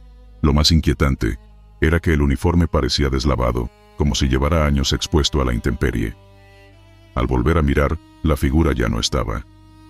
Un tercer incidente ocurrió en plena práctica de disparo, cuando un soldado se quejó de un dolor punzante en el hombro. Al inspeccionarlo, notaron una marca irregular en su piel, como si algo lo hubiera sujetado con fuerza. No había objetos cercanos que pudieran haberlo causado. Nadie lo vio caer ni golpearse. Después de estos eventos, la comandancia decidió investigar el terreno. Se ordenó una revisión del archivo histórico de la zona, y se encontró que, décadas atrás, el sitio había sido parte de una antigua línea de defensa temporal durante un conflicto armado interno. Se presume que ahí murieron varios hombres por deslizamientos y enfrentamientos esporádicos. Sin embargo, el archivo era incompleto. Algunos reportes estaban tachados o simplemente faltaban. Uno de los documentos más antiguos que logró rescatarse mencionaba a un grupo de 6 soldados que habían quedado atrapados por un derrumbe mientras realizaban una exploración nocturna por la misma pendiente. El documento no especificaba si fueron rescatados con vida. Se menciona únicamente que la búsqueda fue suspendida por condiciones climáticas y que los cuerpos nunca fueron recuperados. Tras la difusión de este hallazgo entre algunos suboficiales, se decidió suspender el uso de ese trayecto durante los entrenamientos. Se colocaron cintas amarillas y señales de advertencia, aunque oficialmente se atribuyó al riesgo de derrumbes por la temporada de lluvias. Sin embargo, durante una madrugada especialmente húmeda, un cabo encargado de vigilancia cruzó accidentalmente por la zona restringida. Llevaba una lámpara portátil y se detuvo a orinar junto a un árbol cercano. Mientras lo hacía, sintió claramente una presencia a su espalda. No ruido, no pasos, solo el cambio abrupto de la presión en el aire.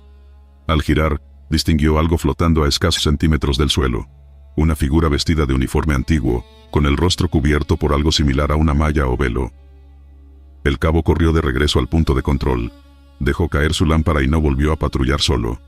La historia se filtró entre los nuevos reclutas, y fue creciendo en detalle con cada versión. Que la figura no tenía rostro, que flotaba sobre las hojas sin moverlas, que incluso murmuraba nombres al oído de los distraídos. Con el tiempo, el área fue rebautizada entre los soldados como el rango de los ausentes. Nadie quería pasar por allí, incluso durante el día.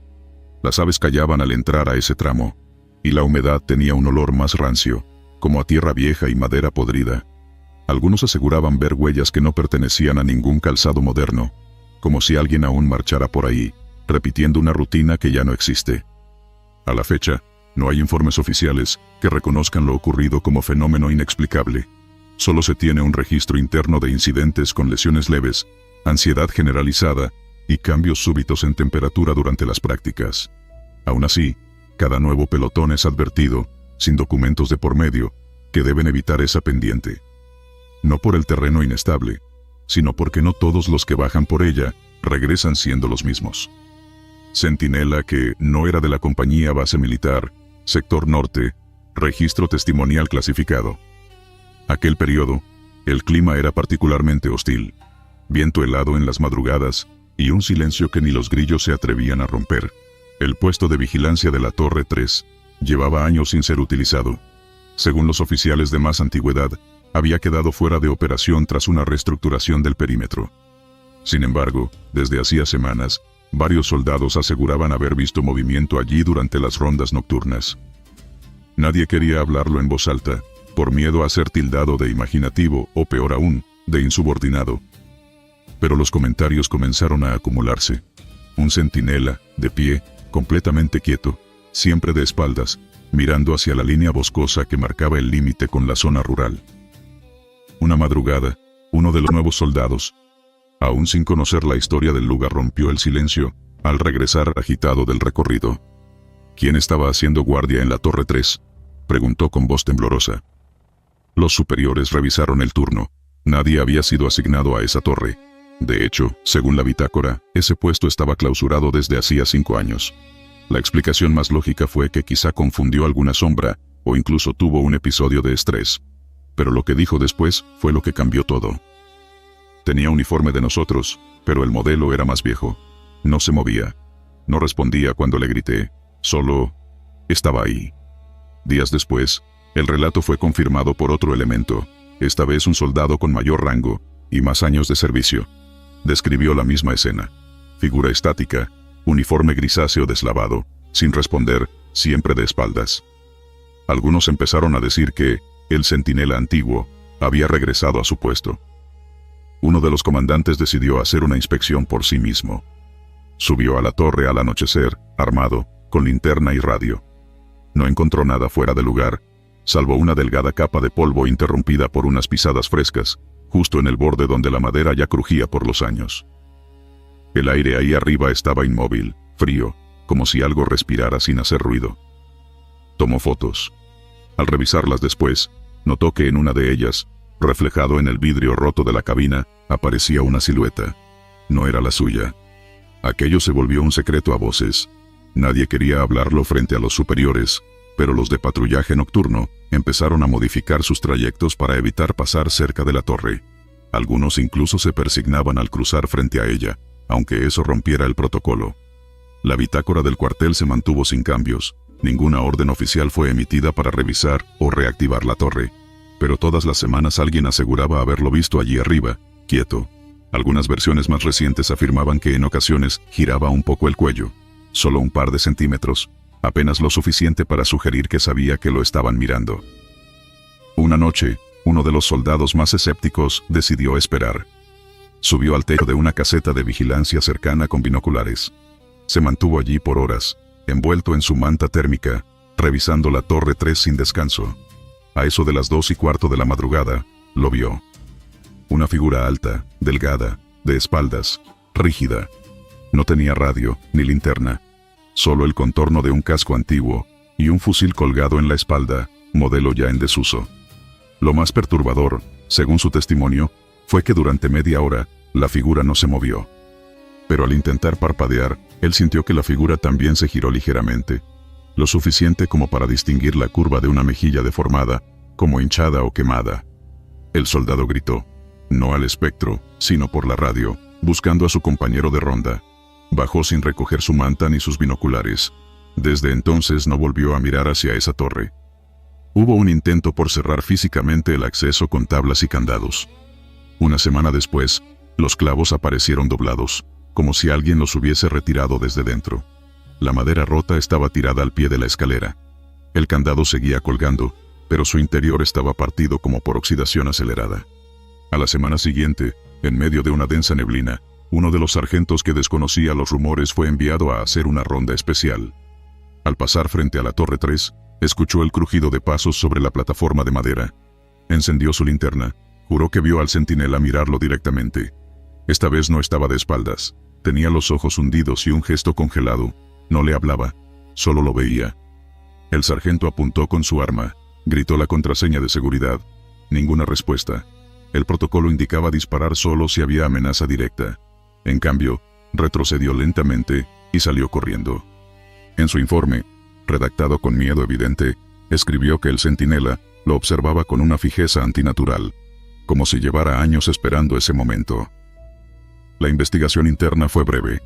El comandante del cuartel ordenó restringir el paso a esa zona con más patrullas, y curiosamente, agregó la Torre 3 como un punto de observación histórico no utilizable. Pero jamás se volvió a hablar de asignaciones allí. Una noche lluviosa, uno de los soldados que hacía ronda en el sector 4 pidió refuerzo por radio. Dijo haber visto a alguien en la Torre 3 que le hizo señas. Pensando que era una emergencia o una infiltración, 2 unidades acudieron al lugar. Encontraron la torre vacía, pero las escaleras húmedas marcadas con huellas de botas antiguas que subían, pero no bajaban. Los superiores argumentaron que el frío y el estrés podían provocar alucinaciones colectivas. Reubicaron a la mayoría del pelotón semanas después. Sin embargo, cada cierto tiempo, nuevos elementos asignados temporalmente aseguran haber visto a alguien allí. Lo describen igual, sin saber la historia. Alto, de espaldas, quieto. El registro fotográfico fue sellado. Se dijo que eran fallas de lente, sombras proyectadas o vandalismo digital. Pero los más viejos del batallón, los que vivieron todo eso, saben lo que vieron. Y cuando alguien nuevo pregunta por qué nadie sube a la Torre 3, solo le dicen que ya hay alguien de guardia. Alguien que nunca pidió relevo. Ese centinela, dicen, aún está cumpliendo su turno. Aunque ya nadie recuerde su nombre. Aunque su unidad haya sido disuelta hace años. Aunque, oficialmente, haya muerto en combate en otra parte del país. Perro que no deja de mirar a la nada. Durante la primavera, en una instalación militar ubicada en una zona rural del norte del país, comenzaron a registrarse comportamientos extraños en el perro de guardia que resguardaba la entrada trasera del predio. Era un pastor alemán viejo, pero aún fuerte, acostumbrado al ruido, a las rondas nocturnas y al cambio constante de personal. Sin embargo, desde hacía semanas, los soldados notaban que el animal, al llegar la noche, se detenía siempre frente a una esquina vacía del patio trasero, exactamente entre el depósito de herramientas y el muro perimetral.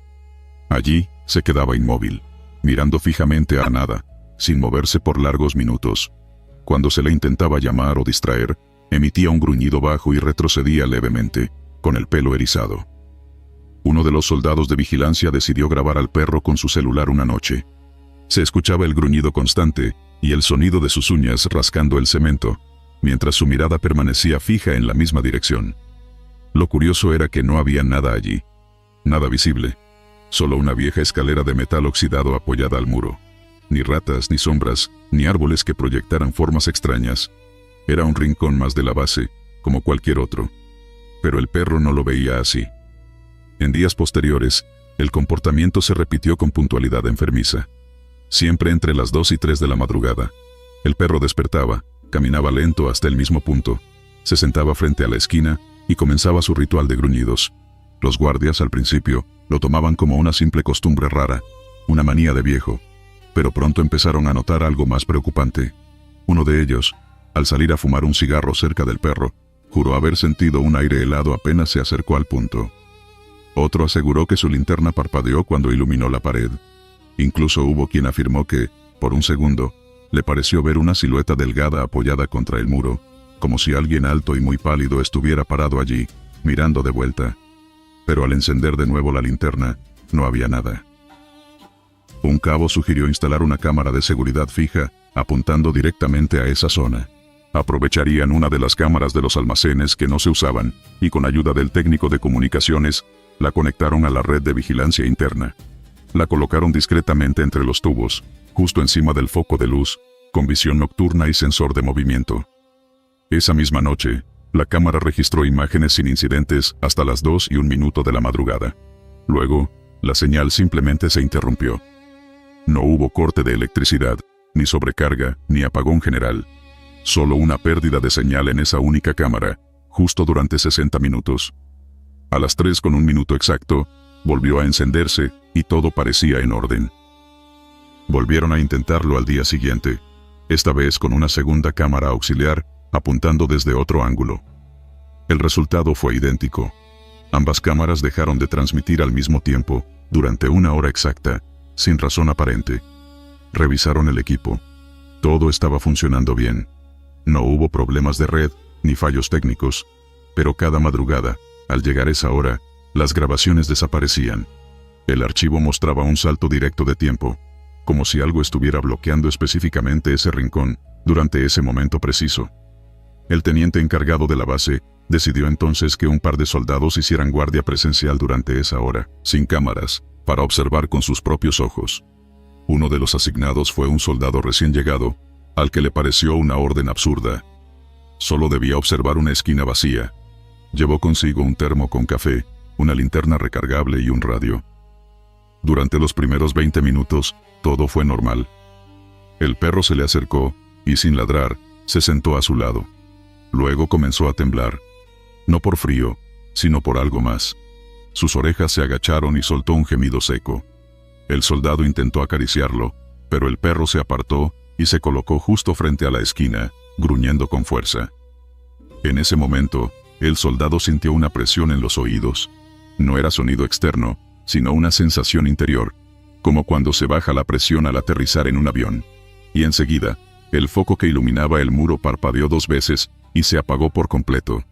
La oscuridad quedó total en ese punto, como si la noche absorbiera la luz. Desde la negrura de la esquina vacía, el soldado juró escuchar una respiración profunda. No era viento, no eran hojas, ni ruido lejano. Era una exhalación prolongada, pesada, que parecía emanar de algo que no podía ver, pero que estaba allí. Su linterna comenzó a fallar. A pesar de estar recién cargada, titilaba como si tuviera una pila muerta. Intentó usar la radio, solo estática. No entraba señal, como si estuviera en un búnker aislado. El perro comenzó a ladrar de forma desesperada, retrocediendo, sin dejar de mirar hacia adelante. Y entonces, por un instante que duró menos que un parpadeo, el soldado distinguió algo. Una figura delgada, imposible de medir en altura, que parecía pegada a la pared, con brazos demasiado largos y una cabeza desproporcionada. No se movía. No tenía rostro, pero sabía que lo observaba. La silueta parecía compuesta de una sombra más densa que la oscuridad misma. No era una persona.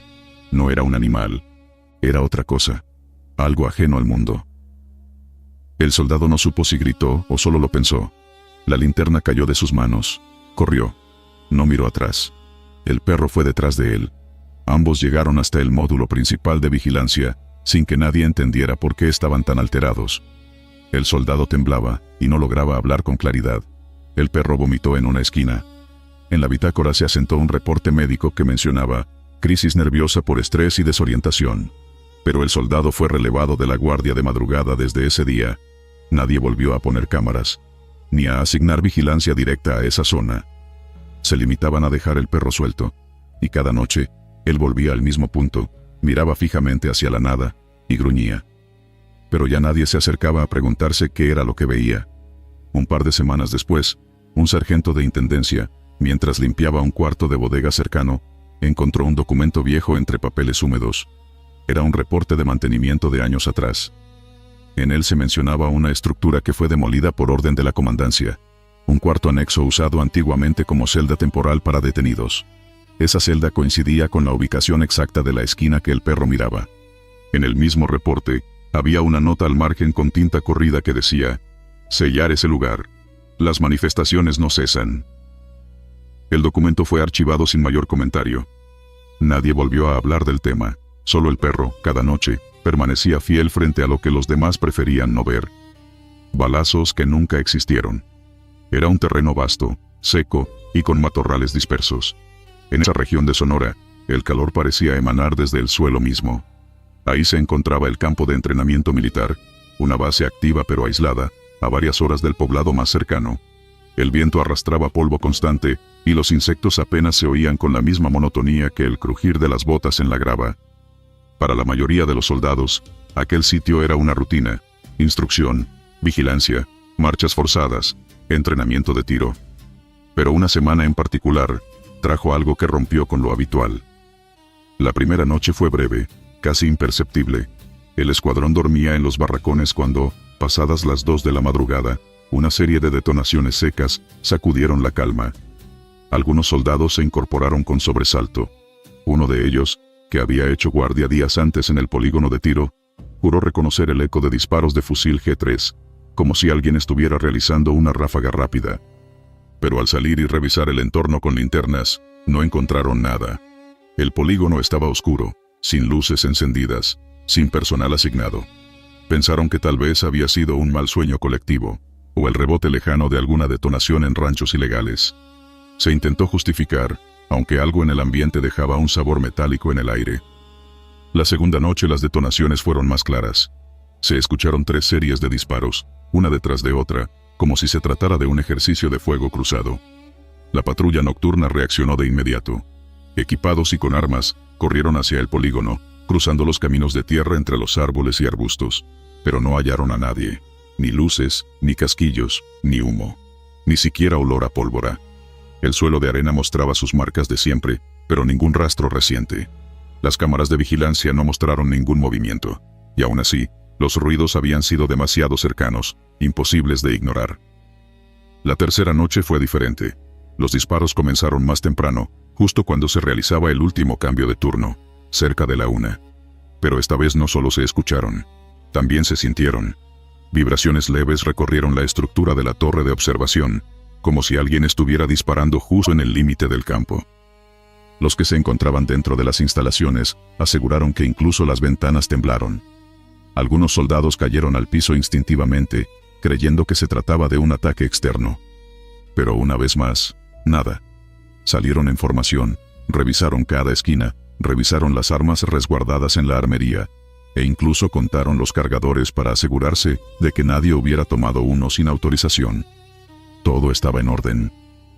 Después de ese tercer evento, el comandante ordenó la suspensión temporal del entrenamiento en esa área. Envió un informe interno y se dio aviso a una unidad técnica para revisar posibles fallas acústicas, aunque todos sabían que era solo una forma de documentar, sin asumir lo extraño del caso. Fue entonces cuando empezaron a hablar los veteranos. Uno de los instructores de mayor rango, retirado recientemente pero aún visitando esporádicamente la base, mencionó algo que muchos jóvenes no sabían. Años atrás, en ese mismo campo, se había realizado una práctica de combate que terminó en tragedia. Un error de coordenadas en la noche provocó que 2 grupos de soldados se confundieran y dispararan entre ellos. Hubo varios heridos, pero lo más grave fue la muerte de 2 soldados. Aquello se silenció por años, manejado como un accidente de rutina. Desde entonces, ese polígono en particular había sido poco usado. Aunque nunca se cerró oficialmente, la mayoría de los ejercicios se programaban en la zona sur, más nueva y con mejor iluminación. Uno de los soldados más jóvenes, que dormía en la litera superior del barracón 4, dijo haber soñado durante esas noches con hombres disparando entre la maleza. No eran compañeros conocidos, no llevaban uniforme actual, sino uno más antiguo, deslavado, con botas viejas y cascos que ya no se usaban. En el sueño, el muchacho oía los gritos de confusión, ráfagas de balas, y luego silencio. Al despertar, su cuerpo estaba cubierto de sudor, y el eco de un último disparo parecía haberse fundido con la realidad. Una noche posterior, ya con vigilancia reforzada, se decidió colocar un par de grabadoras de audio y sensores de movimiento en puntos estratégicos del polígono. Durante las primeras horas, Todo transcurrió en calma, pero alrededor de las 2:30, los sensores del lado oeste se activaron. 2 soldados fueron enviados de inmediato. Al llegar, encontraron todo aparentemente normal, salvo una sensación abrumadora de presencia, como si algo invisible los rodeara. Revisaron el lugar con linternas, sin hallazgos. A la mañana siguiente, al analizar las grabaciones, detectaron un archivo distorsionado. No se escuchaban voces ni ambiente natural, pero sí un patrón rítmico. Clic, clic, clac. Pam, pam, pam. Era como si alguien estuviera cargando un arma, apuntando y disparando. Luego se oía arrastre de botas, respiración forzada y finalmente silencio. Las autoridades superiores decidieron archivar el caso sin mayores notas.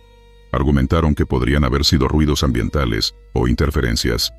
Aunque el personal sabía que algo no encajaba. Las detonaciones ya no volvieron, pero una semana después de los eventos, una de las paredes del viejo depósito de herramientas apareció marcada.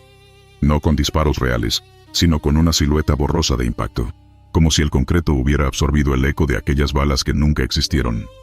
Algunos soldados comenzaron a dejar ofrendas discretas junto al polígono, veladoras, estampitas de San Miguel, flores secas. Nadie decía abiertamente para quién eran, pero sabían que algo, o alguien aún caminaba ahí, repitiendo el mismo acto nocturno, como atrapado en un bucle de confusión y muerte. Con el paso de las semanas, las rondas en esa zona se redujeron. Ningún soldado quería quedarse solo por la madrugada cerca del polígono viejo. Y aunque nunca se hizo oficial, entre pasillos se le conoció como el campo de los que cayeron sin saber por qué. Hasta el día de hoy, quienes pasaron servicio allí, aseguran que no era posible confundir esos disparos con otra cosa. Que hay sonidos que no vienen del presente, sino de una memoria maldita que se niega a desaparecer. Balazos que nunca existieron, pero que todavía se escuchan. Gritos de la nada en la selva. La madrugada era espesa como el lodo, con una humedad que pegaba al rostro como una manta húmeda. Nos encontrábamos en la zona más densa de la selva lacandona, siguiendo una ruta establecida desde hacía semanas para reconocimiento y aseguramiento. Éramos 8, todos con experiencia en el monte, pero había algo esa noche que ninguno podía explicar del todo. No era el calor, ni los zancudos, ni el silencio anormal que parecía tragarse incluso el crujido de las botas. Era un presentimiento que nos amarraba el estómago. A eso de las 3 de la mañana, en medio de un cambio de dirección hacia un claro sin cartografiar, escuchamos el primer grito. No fue un ruido salvaje o el llamado de un animal, sino un grito humano, desgarrado, con una intensidad que ponía los pelos de punta. Un grito prolongado, como si lo hubieran arrancado del alma de alguien. Instintivamente todos levantamos los fusiles, buscando con las linternas térmicas entre los árboles. El comandante ordenó avanzar hacia el origen del sonido. No discutimos. Nadie quería quedarse solo. A medida que nos adentrábamos, los gritos se repetían, pero no parecían alejarse ni acercarse. Siempre estaban ahí, entre los árboles, como si se movieran con nosotros. Al llegar al sitio estimado, encontramos algo que nadie esperaba. No había cuerpos, no había restos, solo una raíz retorcida saliendo del suelo, como una espiral natural, en medio de un área de tierra removida, como si alguien o algo hubiera escarbado a mano un círculo perfecto alrededor de ella. La maleza parecía haberse secado en ese punto, y la tierra despedía un olor fuerte, agrio, como carne pasada. No había señales de combate, ni huellas, solo aquella raíz torcida, y el aire denso con un eco de llanto. Uno de los compañeros, el más joven del grupo, se agachó para observar mejor la raíz. Apenas la rozó, retrocedió de golpe como si hubiera recibido una descarga. Su mano estaba fría, pálida, y tartamudeaba algo inentendible. No volvió a hablar por el resto de la noche. Acordamos tomar fotografías y marcar la ubicación con coordenadas. Al revisar la cámara térmica, notamos algo fuera de lugar. En la toma, detrás de nosotros, había una silueta vertical, demasiado alta para ser humana, completamente inmóvil. Pero al voltear, no había nadie. Durante el regreso, los gritos continuaban. A veces los oíamos delante, otras detrás, como si nos rodearan. No quisimos dividirnos. Caminábamos como si algo invisible nos respirara en la nuca. El silencio solo era interrumpido por nuestras pisadas, y el sonido ahogado de ramas que crujían sin que nadie las pisara. Al llegar al punto de campamento, intentamos comunicarnos con el puesto base, pero la radio solo escupía estática. La brújula giraba sin sentido, y los relojes digitales se apagaron al mismo tiempo. Estuvimos atrapados en ese bucle por horas, sin poder marcar el paso del tiempo. Uno de los compañeros sugirió que hiciéramos guardias por turnos. Aceptamos. En el segundo turno, los perros comenzaron a gemir. No ladraban, solo gimoteaban, ocultándose bajo los transportes. Algo caminaba en círculo alrededor del perímetro. Las linternas no captaban nada, solo sombras deformes entre los árboles, moviéndose de forma errática, como si danzaran alrededor del campamento. A la mañana siguiente, cuando por fin el sol atravesó la espesura, todo parecía haber vuelto a la normalidad. El cielo era claro, las brújulas funcionaban, y la radio comenzó a emitir señal. Nos comunicamos con el puesto de control, y solicitamos evacuación inmediata. Al llegar al punto de extracción, ninguno de nosotros comentó nada. Solo entregamos el reporte, escueto y limpio. Pero todos sabíamos que algo había quedado allá. 3 semanas después, el joven que había tocado la raíz desapareció. Abandonó su puesto durante una guardia nocturna. Las cámaras de seguridad mostraron que se levantó de su litera, cruzó el pasillo sin armas ni linterna, y salió por la puerta trasera de las instalaciones sin decir palabra. Lo buscaron durante días. Solo encontraron, a 1 kilómetro del perímetro, un hueco fresco en la tierra con una espiral dibujada en ramas rotas. Tras ese suceso, se decidió prohibir todo patrullaje nocturno por esa zona. El reporte oficial lo archivaron como un evento psicológico colectivo por aislamiento extremo. Pero en los pasillos de la base, entre susurros, todos lo conocen como el lugar de los gritos que no provienen de ninguna garganta. Dicen que, cada tanto, alguien en guardia escucha nuevamente ese grito, siempre entre las 3 y las 4 de la madrugada, siempre desde el mismo punto en el monte. Algunos dicen que es el soldado desaparecido llamando desde algún lugar que no es de este mundo. Otros aseguran que jamás fue humano aquello que gritaba. Yo aún conservo la foto térmica, aunque la tengo sellada dentro de una bolsa, guardada en una caja de madera.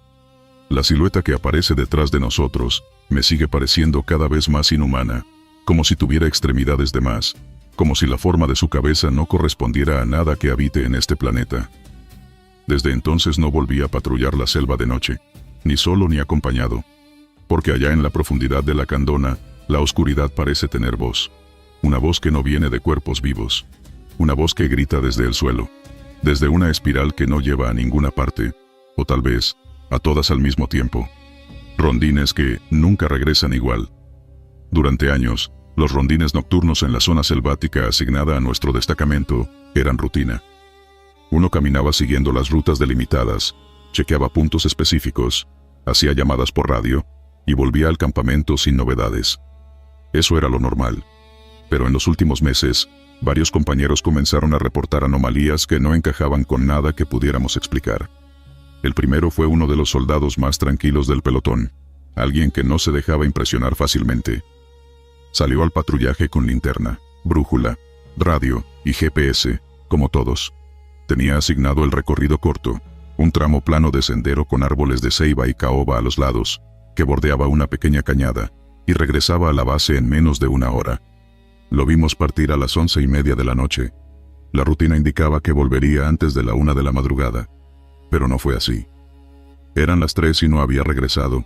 Intentamos contactarlo por radio y no respondió. A las 4, el teniente ordenó salir a buscarlo. Lo encontramos cerca del punto de partida, con el rostro pálido, deshidratado, los labios resecos, y los ojos abiertos como si hubiera visto algo que no comprendía. Decía que había caminado por horas sin encontrar la salida.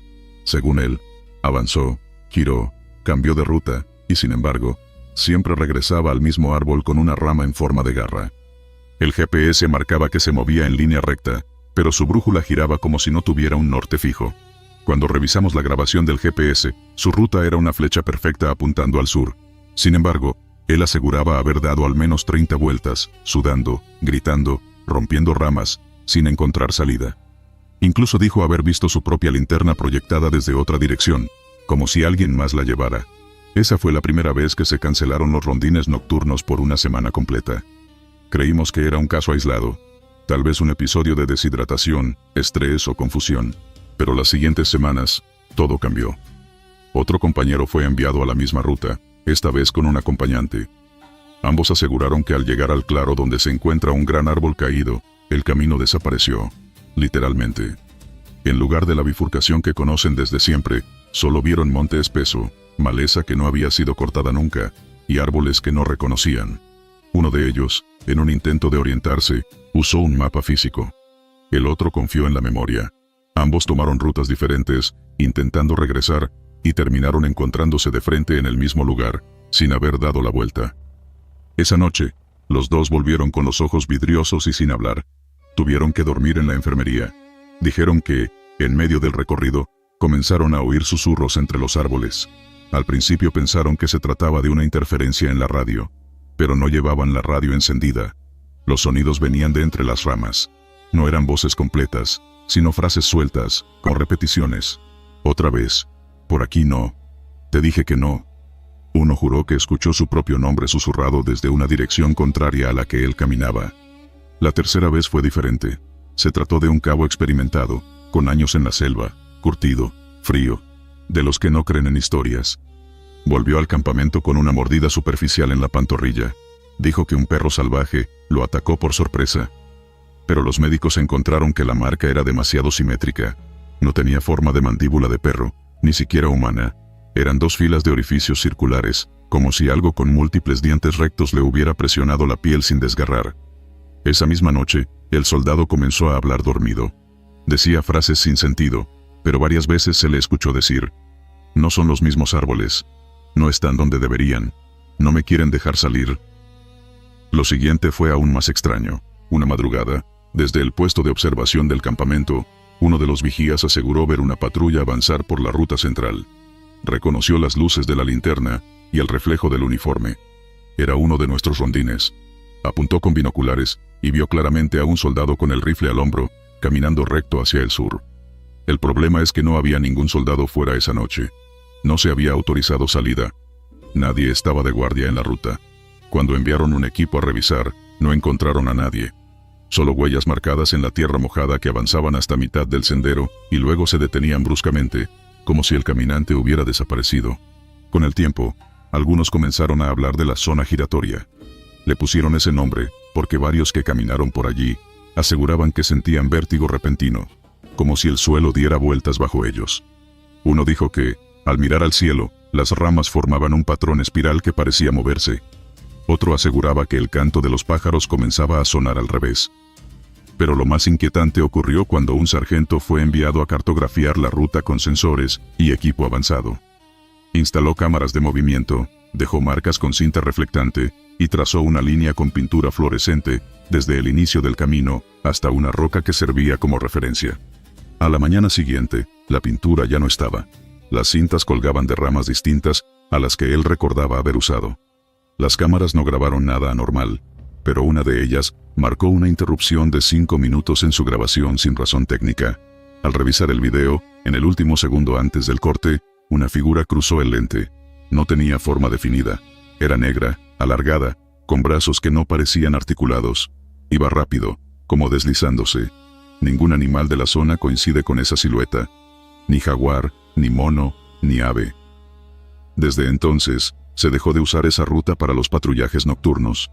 Se cerró el acceso con alambre de púas y se marcó como zona restringida. Pero hay noches en que, desde el campamento, alguien ve luces moviéndose entre los árboles. Luces como linternas, avanzando en línea recta. Algunos dicen que son soldados que nunca regresaron.